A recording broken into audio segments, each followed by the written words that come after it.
Bonjour à toutes et à tous. Je salue évidemment celles et ceux qui vont m'accompagner dans ces prises de parole inaugurales. Philippe Orlians, donc le directeur géographie de l'AFD, l'AFD qui nous accueille effectivement dans ses locaux aujourd'hui et que nous remercions tout particulièrement. Adrián Bonilla, le directeur exécutif de la Fondation ELAC, Philippe Basselica, qui représente ici le ministère de l'Europe et des Affaires étrangères et qui est le secrétaire général aussi quand même des semaines Amérique latine Caraïbes, et puis les deux coordonnatrices scientifiques du colloque, Yvan Bouvet et Audrey Serrandour. Madame l'ambassadrice de Colombie en France, je vous salue tout particulièrement. Mesdames et messieurs, évidemment, chers collègues, chers amis, je suis extrêmement heureuse, en tant que nouvelle présidente de l'Institut des Amériques, d'être présente à l'inauguration de ce colloque. Et je suis heureuse pour au moins 3 raisons. J'aurais pu en trouver plus, peut-être en trouver moins. J'ai décidé de m'arrêter à 3. D'abord, ce colloque inaugure de très belle façon, me semble-t-il, la 10e semaine de l'Amérique latine et des Caraïbes, une nouvelle édition dont je crois savoir qu'elle est très prometteuse, par le nombre d'événements programmés sur tout le territoire français, mais aussi dans 7 pays d'Amérique latine, ce qui témoigne, je crois, de la vitalité de celles et ceux qui œuvrent pour la visibilité du sous-continent. Ensuite, et c'est la deuxième raison, ce colloque signe une fois de plus le partenariat solide, le partenariat productif qui lie l'Agence française de développement, la Fondation ELAC, le ministère de l'Europe et des Affaires étrangères et bien sûr l'Institut des Amériques qui, ensemble, encouragent les relations birégionales Europe, Amérique latine et Caraïbes et savent produire de la science. Et j'en veux à destination évidemment des chercheurs, des décideurs, mais aussi de la société civile.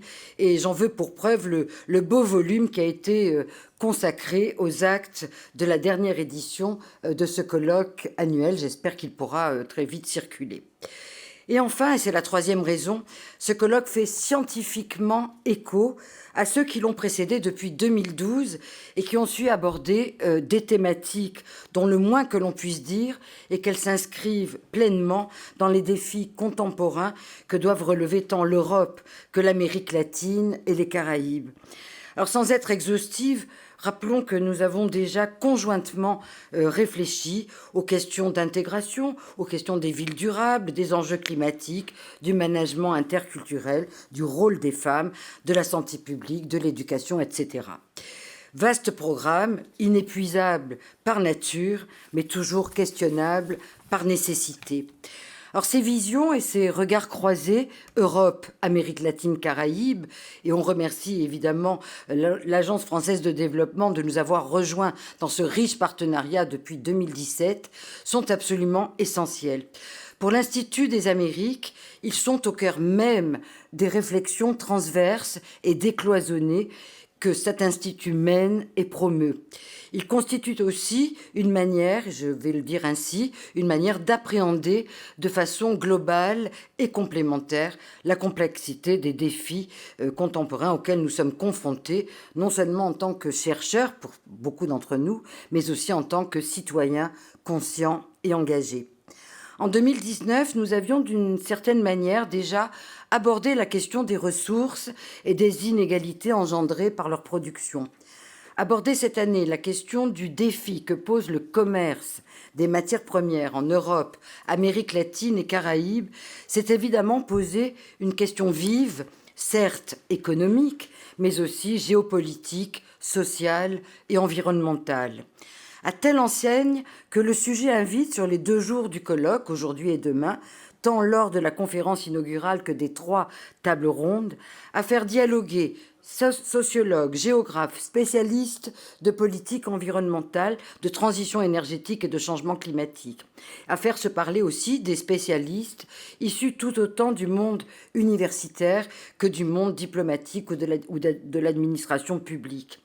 C'est déjà dire, je crois, la dimension éminemment enrichissante des débats qui vont avoir lieu autour de questions qui agitent notre monde depuis quelques décennies et qui gravitent autour de la dépendance aux approvisionnements, de la nécessaire diversification des ressources et de leur exploitation, de la protection de ces mêmes ressources, voilà, des équilibres entre producteurs et consommateurs, ou alors encore de logique de développement ou de décroissance, etc. Les sujets connexes sont évidemment très très nombreux et nous allons les aborder depuis les expertises croisées réunies ici et il faut s'en réjouir. Entre enjeux stratégiques pour la préservation des ressources et de notre planète, évidemment, entre injonctions contradictoires dont nous sommes parfois l'objet et réelles inquiétudes, évidemment, quant à l'avenir, nul doute que ce colloque saura apporter, sinon des réponses définitives, du moins des amorces de solutions. Je vous remercie vraiment d'être là, présent ce matin, et je nous souhaite un excellent colloque. Merci à vous. Merci Madame la Présidente. Bonjour à tous, bienvenue à l'Agence française de développement. J'en profite pour rappeler, parce que l'AFD n'est pas toujours spontanément associée à l'Amérique latine, que le premier directeur général de l'Agence française de développement, qui à l'époque s'appelait Caisse centrale de la France libre, mais c'est la même institution, Pierre Denis était un grand spécialiste un géographe de l'Argentine et du Brésil, et que les ouvrages de Pierre Denis ont fait référence pendant de très longues années. Et quand l'AFD a démarré ses activités en Amérique latine, on n'avait pas forcément en tête que d'une certaine manière, on renouait avec une partie de notre histoire. Madame la Présidente, Monsieur le Secrétaire général des Semaines de l'Amérique latine et des Caraïbes au ministère de l'Europe et des Affaires étrangères, Monsieur le Directeur exécutif de la Fondation Europe-Amérique latine, Mesdames les coordinatrices scientifiques de ce colloque, Monsieur le Directeur général de l'Institut du développement durable et des relations internationales, chers collègues, chers participants, je suis très heureux de participer à la séance d'ouverture de ce colloque, devenu, comme vous l'avez rappelé, Madame la Présidente, un événement incontournable de la Semaine de l'Amérique latine et des Caraïbes, et d'être avec vous aujourd'hui. Sur le sujet qui nous réunit aujourd'hui, je voulais partager avec vous trois messages et conclure sur quelques éléments qui, je crois, s'imposent compte tenu de l'actualité des relations entre l'Europe et l'Amérique latine. Le premier message, c'est que les défis imposés par la transition énergétique passent par une réponse à la demande d'extraction minière. Depuis plusieurs années, on assiste à une augmentation de la demande en ressources minérales qui est engendrée par le besoin croissant de minerais dans le développement des technologies liées à la transition énergétique. Les conséquences sont les suivantes: augmentation des prix, impact toujours plus fort, empreinte environnementale élevée des activités minières à travers l'utilisation de ressources en eau, et pollution causée par les métaux lourds ou les émissions de gaz à effet de serre, et donc des conflits sur l'usage des sols, une empreinte sociale de plus en plus forte de l'extraction des minerais, qui pose la question de la bonne gouvernance publique autour des sites de production, mais aussi la question du respect des droits des communautés locales, de leur implication dans les processus de décision. C'est ce que montre ce chiffre, selon lequel 87% des projets de mines de lithium se situent sur des territoires appartenant à des populations indigènes ou à des populations paysannes. Et puis à ces évolutions s'ajoutent les bouleversements, les tensions géopolitiques, découlant notamment de la forte concentration géographique des sites d'exploitation de ces minerais indispensables et les tensions qui en découlent en matière d'approvisionnement. C'est le premier message. Ce sujet est donc avec nous et pour longtemps. Le second, c'est que la transition énergétique, et notamment celle de l'Europe, ne se fera pas sans l'Amérique latine, et que cette région est donc un acteur incontournable de la transition bas carbone au niveau mondial, et en particulier en Europe, et que pour l'Europe, c'est une interpellation à laquelle elle doit répondre. Elle doit d'autant plus le faire que l'Amérique latine est à l'avant-garde d'un certain nombre d'initiatives en matière de droits environnementaux, comme l'a montré la récente conférence des parties de l'accord d'Escazú, que c'est un continent faiblement émetteur au regard de gaz à effet de serre, au regard de son niveau de développement, que donc ces ressources minières disponibles en Amérique latine et qui sont stratégiques pour la transition bas carbone placent le continent dans une situation où il peut à la fois répondre à une demande croissante de matières premières, et qui donc incite à plus d'extraction, et puis les externalités négatives qui découlent de ces perspectives d'extraction plus fortes, et des alternatives limitées en raison d'investissements insuffisants. L'extraction minière est une source d'opportunités économiques du fait des recettes fiscales qu'elle engendre ou des emplois qu'elle peut créer. C'est aussi une opportunité pour la transformation de modèles de croissance des pays latino-américains, mais ça doit être aussi une opportunité d'aller au-delà de l'extraction minière et de développer des filières plus intégrées, ce qui suppose des besoins en capital humain, en capital financier important. Il paraît donc assez naturel que l'Union européenne, dans son engagement pour une transition verte et juste, soit un partenaire privilégié de l'Amérique latine à travers les appuis techniques, humains, financiers, les coopérations de recherche, les investissements entre les deux côtés de l'Atlantique. Le troisième message a trait, sans surprise, à ce que l'AFD peut faire dans ce contexte, face à des besoins croissants donc, de ressources minérales induits par la transition énergétique. L'Agence française de développement, qui a placé le sujet du climat au cœur de sa stratégie depuis plus d'une décennie, se préoccupe naturellement de l'alignement de ses objectifs par rapport à l'accord de Paris et au-delà de ce qui concerne directement l'AFD, de l'alignement des flux financiers en fonction des objectifs de l'accord de Paris, comme le prévoit l'accord lui-même. L'AFD ne finance plus de projets miniers ou d'infrastructures associées depuis déjà un certain nombre d'années, mais la double contrainte du maintien de la dynamique de transition énergétique et de la durabilité des modèles d'extraction doit logiquement conduire l'agence à se questionner sur son positionnement dans ce secteur. Le groupe AFD est devenu, tout au long de la décennie écoulée, un acteur crédible de l'accompagnement des politiques publiques latino-américaines, avec plus d'1 milliard d'euros de financement chaque année dans cette région.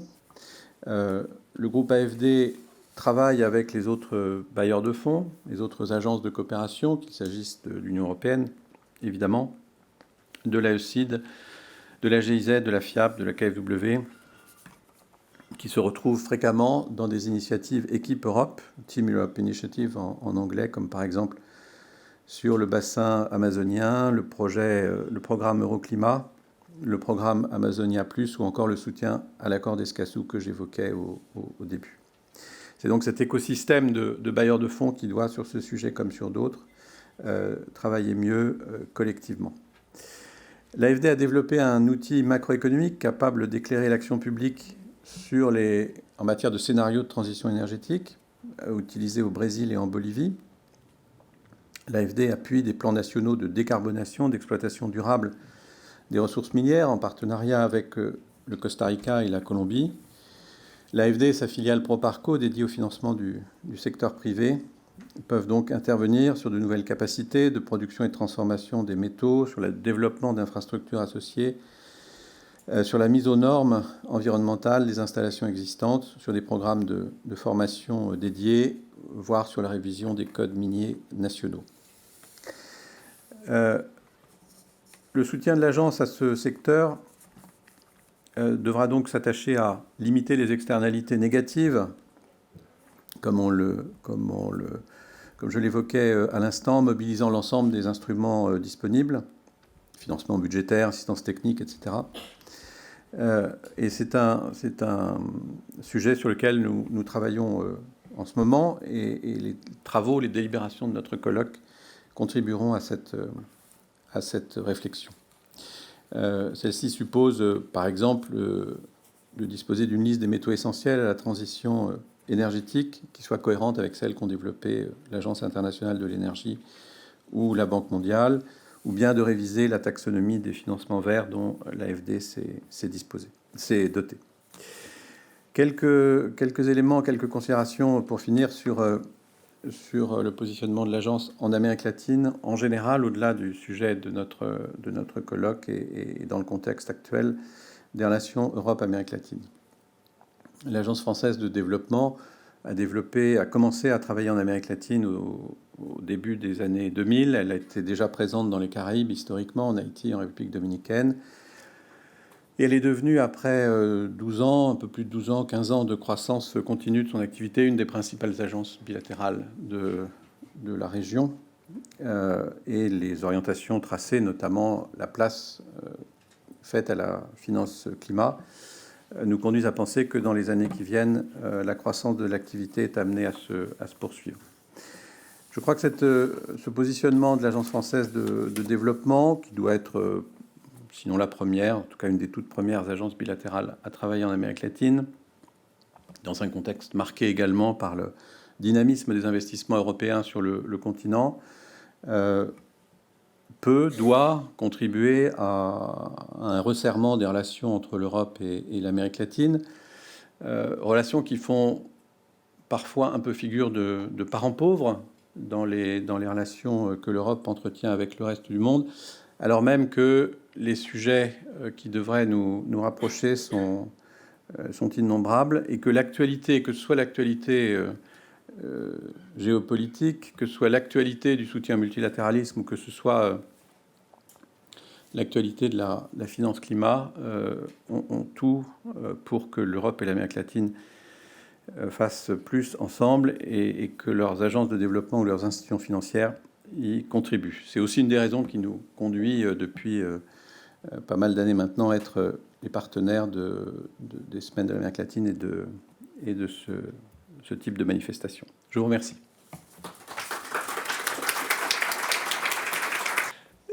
Señora Presidenta del Institut des Amériques, señor Director de Geografías de la Agencia Francesa de Desarrollo, embajador Philippe Bastelica, Secretario General de las Semanas de América Latina en el Ministerio de Asuntos Exteriores, queridas amigas, queridos amigos y colegas.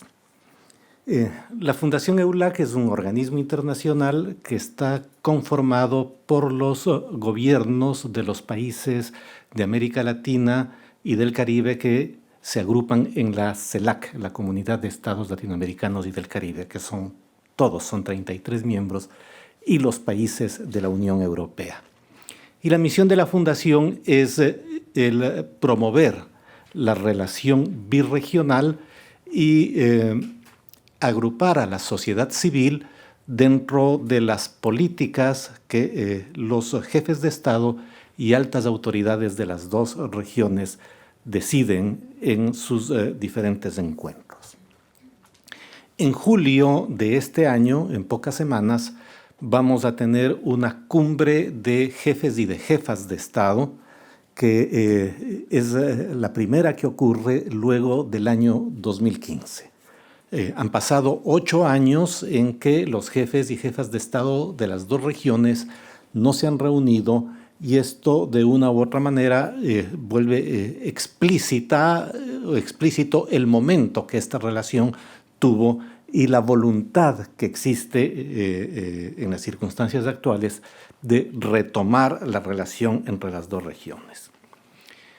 Y uno de los temas centrales de la cumbre que se va a realizar fue decidido por los ministros y ministras de Relaciones Exteriores de las dos regiones que se reunieron en octubre del año pasado en Buenos Aires. Uno de los temas centrales es el que tiene que ver con, es el lenguaje de Naciones Unidas, con transiciones justas.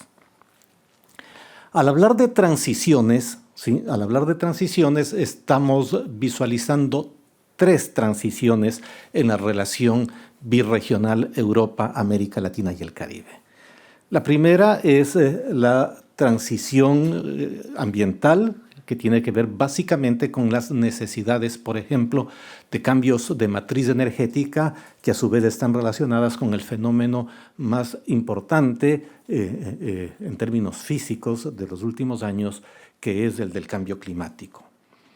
Otra de las transiciones que ha sido identificada es la transición digital, ¿no? Que supone no solamente tecnología, sino la construcción de la transición digital como política pública, porque el tener acceso o no tener acceso en las dos regiones, sobre todo en América Latina y el Caribe, da cuenta de un indicador adicional de pobreza o de pobreza extrema, ¿no? Porque es un instrumento no solamente de comunicación, sino de educación, de información de personas y sociedades. Y la tercera transición tiene que ver con cohesión social, es decir, con la capacidad que las dos regiones tengan de incluir en los procesos de toma de decisiones, en sus políticas públicas y en su presupuesto a poblaciones que no tienen acceso o que son excluidas por distintas razones, ¿no?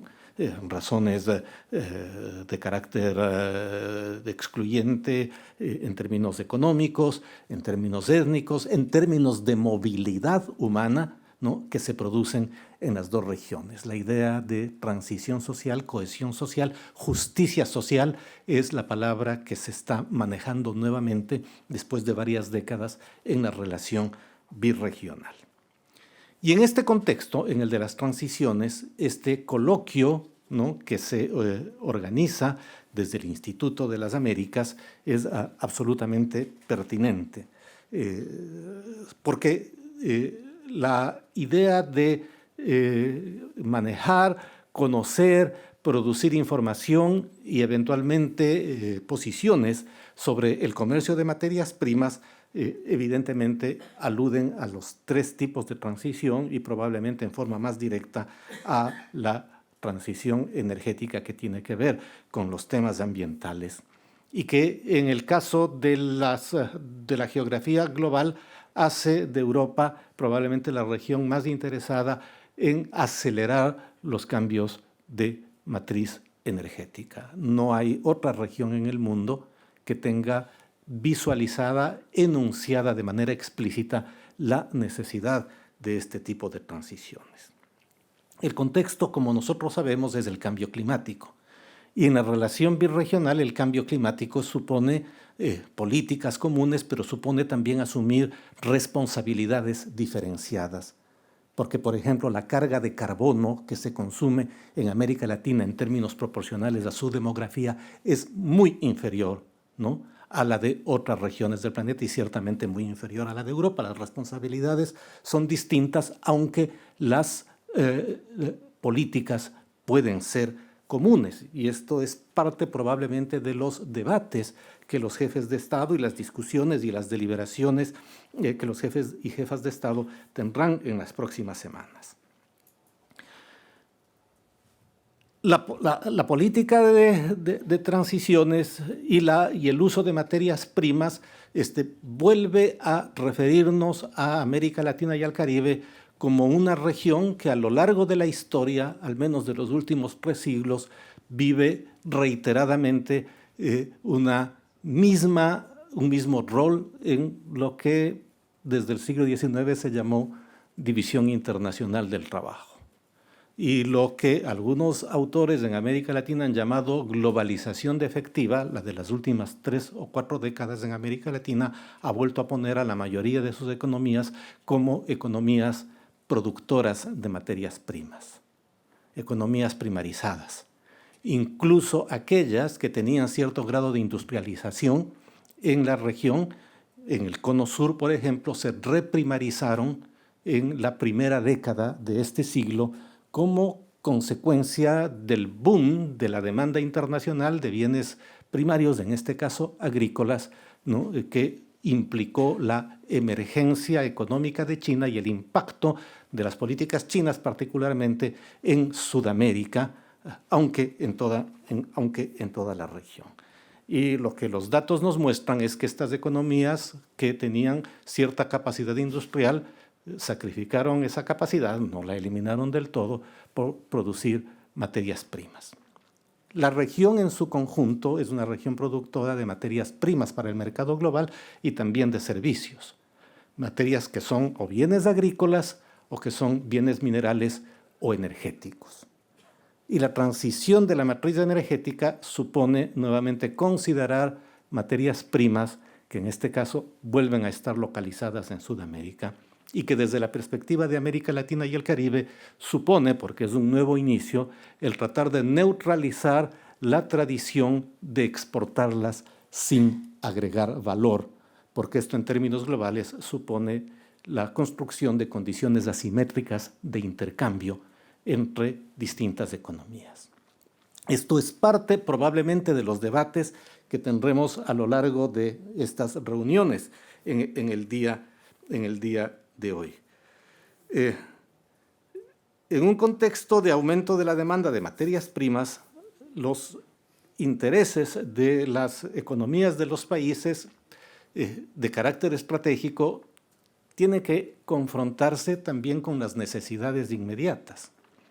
Y lo que nosotros hemos vivido en América Latina y el Caribe particularmente es un momento de recesión, ¿no?, que ya es muy larga, porque en realidad es la recesión que viene desde la crisis del año 2008, de la crisis global del año 2008, que se agrava, un momento que parecía que se salía con la pandemia y que se consolida en su deterioro con la crisis, con la guerra que se está produciendo actualmente en Ucrania. Los precios y la demanda de materias primas tradicionales de América Latina y del Caribe no son precios que se hayan incrementado. La demanda global sigue siendo restringida y las capacidades productivas y de articulación de cadenas de valor se limitan dadas las fracturas del mercado internacional de los últimos años.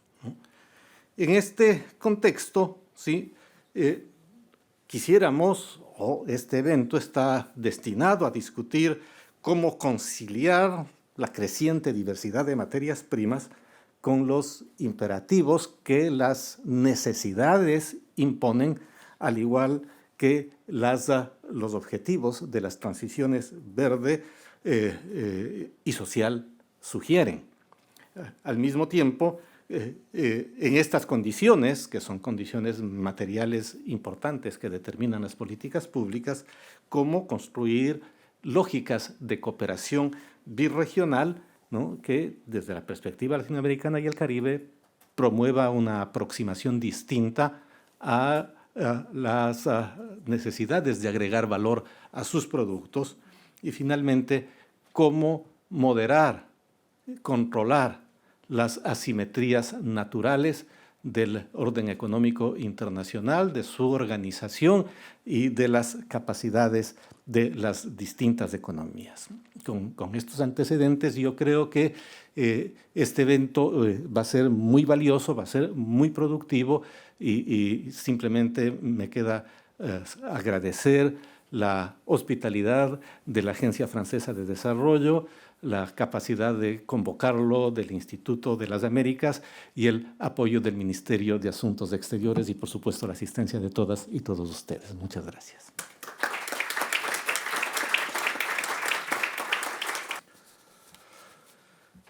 Mesdames et messieurs les ambassadeurs, chefs de mission diplomatique et membres du corps diplomatique, Madame la présidente de l'Institut des Amériques, Madame la secrétaire générale, Monsieur le directeur des géographies de l'Agence française de développement, Monsieur le directeur exécutif de la Fondation ELAC, je suis particulièrement heureux de participer une nouvelle fois à l'ouverture du colloque qu'organise chaque année, dans le cadre des Semaines de l'Amérique latine et des Caraïbes, l'Institut des Amériques, l'Agence française de développement et la Fondation ELAC, avec le soutien du ministère de l'Europe et des Affaires étrangères. Je remercie à mon tour toutes celles et tous ceux qui ont contribué à la préparation de ce rendez-vous très attendu, et plus particulièrement, mes remerciements s'adressent naturellement aux deux coordonnatrices scientifiques, Yvonne Bouvet et Audrey Serrandour. Le thème retenu cette année, les défis du commerce des matières premières en Amérique latine, aux Caraïbes et dans l'Union européenne, illustre bien l'importance des enjeux auxquels les États de nos deux régions sont appelés à répondre, qu'ils portent sur les conditions d'un développement durable ou sur les équilibres géostratégiques qu'il nous importe de maîtriser. Nos réponses seront d'autant plus effectives qu'elles reposeront sur une réflexion partagée et une élaboration concertée de part et d'autre de l'océan. En ce sens, le colloque qui nous réunit trouve toute sa place dans le programme des Semaines de l'Amérique latine et des Caraïbes, les SALC, dont il constitue l'un des temps forts. Organisés depuis 2014, les SALC poursuivent en effet 2 objectifs principaux. Faire mieux connaître au public français l'Amérique latine et les Caraïbes et mettre en lumière les relations qui les unissent à la France. Ces 2 objectifs se confondent en une même finalité: prendre appui sur tout ce que nous avons en commun pour bâtir une relation encore plus étroite au service d'un monde plus sûr, plus prospère et plus solidaire. Les SALC célèbrent cette année leur 10e édition. Plus de 450 événements sont inscrits à leur programme dans 63 villes de France et 9 villes de 7 États d'Amérique latine. Ces chiffres en forte progression disent les attentes de la société civile à l'égard d'une relation plus étroite encore entre la France, l'Amérique latine et les Caraïbes. Et l'assistance nombreuse qui est présente à l'ouverture de ce colloque et dans laquelle je reconnais de nombreux partenaires traditionnels de ces semaines en est un autre signe. Je remercie l'Agence française de développement de son accueil et de son engagement. Je remercie également l'Institut des Amériques et la Fondation ELAC. Le colloque qui nous réunit est le produit du partenariat stratégique qui existe entre ces 2 entités, en vertu des statuts même de la Fondation ELAC. Et je tiens à souligner combien la France souhaite voir s'approfondir encore ce partenariat stratégique. Je vous souhaite des discussions riches et fructueuses et un plein succès à vos travaux. Je vous remercie.